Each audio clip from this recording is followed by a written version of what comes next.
सदा सत्स्वरूपं चिदानन्दकन्दं जगत्सम्भवस्थानसंहारहेतुं स्वभक्तेच्छया मानुषं दर्शयन्तं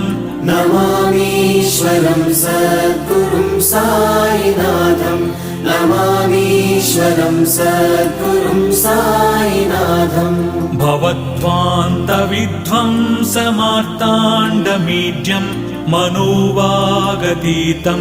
मुनिर्ध्यानगम्यं जगद्व्यापकं निर्मलं निर्गुणं त्वां नमामीश्वरं सद्गुरुं साईनाथं नमामीश्वरं सद्गुरुं साईनाथं भवाम्बोधिमग्नार्धितानां जनानां स्वपादाश्रितानां स्वभक्तानां